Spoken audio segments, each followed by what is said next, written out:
皆さんこんにちは。今日はなんで日本語を勉強してるのに聞き取れるようにならないんだろうについて話していこうと思います。Have you ever wondered why, even though you're studying Japanese, you can't understand it? A lot of learners face this issue. Even after studying Japanese for months or even years, they still struggle to understand native speakers in real conversations. If this sounds familiar, this video is made for you. If you're new here, my name is Megumi. I was born and raised in Okinawa, Japan. When I was 20, I studied abroad in South Korea for about a year, and that's when my passion for language learning really began. Currently, I speak Japanese, English and Korean, and I'm working on my fourth language, German.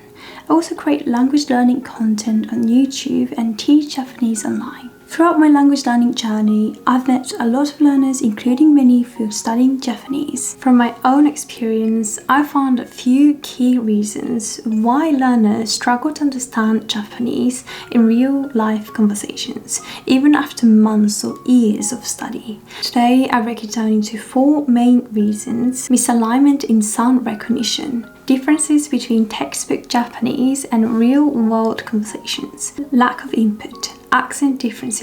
As always, I put timestamps down below, so feel free to skip around the video if you feel like it.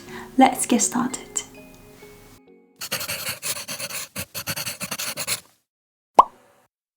Let's dive into the first reason: misalignment in sound recognition. When native speakers speak Japanese, they often pronounce words differently than what you learned in textbooks. This can make it harder to understand them. For example, in a real conversation, a Japanese person might say, これ綺麗そうですよね. But if you learned it in a textbook as これ綺麗そうですよね, you might not catch it right away. Even if you know all the words, the slight difference in pronunciation can throw you off. For instance, 大きい might become 大きい. 黄色 could turn into 黄色. ビール might become ビル.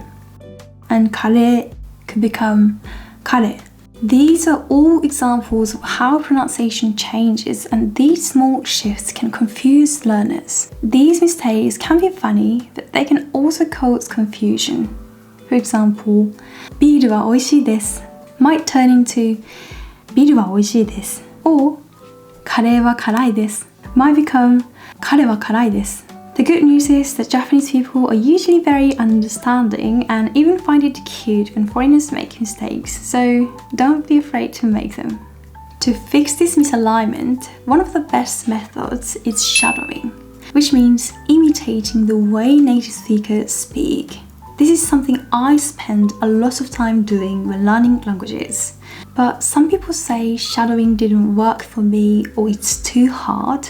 But think of it like cooking. You wouldn't try making so complicated dish like curry without first learning how to cook simple things like eggs or chopped vegetables. It's the same with shadowing. Start with easy materials. For example, you could try shadowing shows like Peppa Pig in Japanese. Here's how to do it, which I often share with my videos. Step number 1. Understand the content first. Step number 2. Use Japanese subtitles while shadowing. Number 3. Eventually try shadowing without subtitles. By breaking down each sentence and understanding the meaning, you will learn new vocabulary and grammar. Plus, you'll start using phrases with the right intonation when you speak. Subtitles help with reading practice and also let you see what you're missing in your listening. Over time, your listening and reading will sync up and you will recognize the sounds more naturally. Once you feel comfortable, try shadowing without subtitles. This will show you if you're relying too much on the text and if you're really catching everything by ear. It might take a month or so to get comfortable with shadowing a single video, but that's totally normal. Don't worry about doing multiple videos, just focus on mastering one video before moving on. I also make it a point to separate videos I watch for learning from the ones I watch for fun. The second reason is the difference between textbook Japanese and real-world conversations. In textbooks, the Japanese you learn is typically more formal.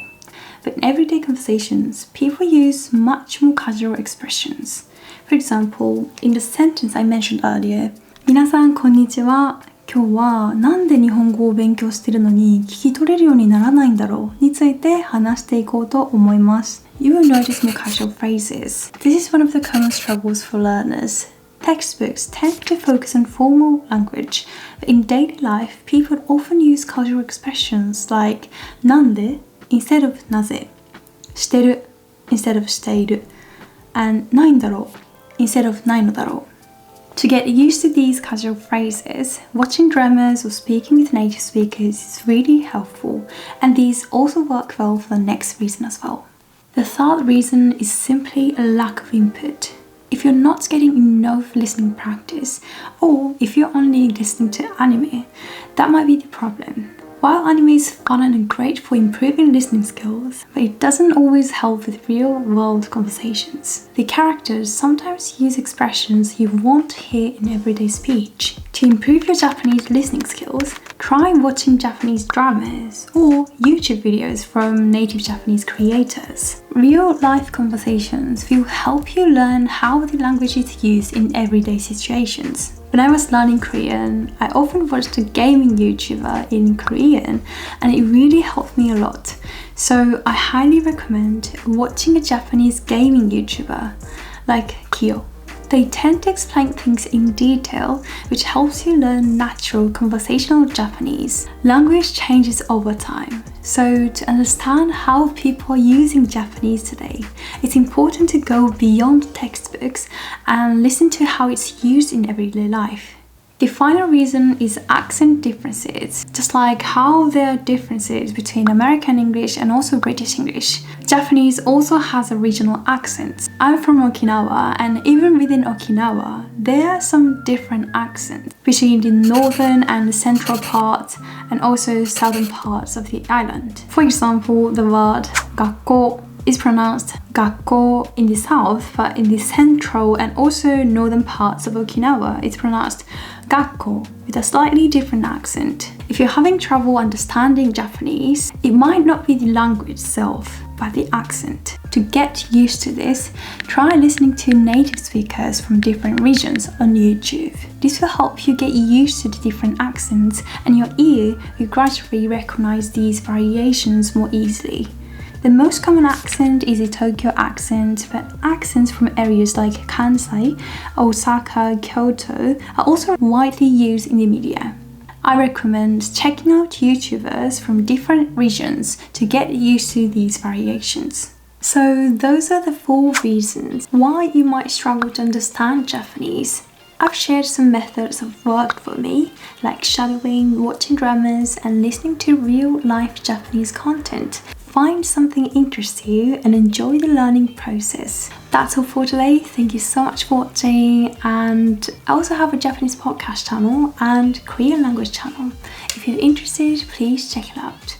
I'll see you in the next video. Bye!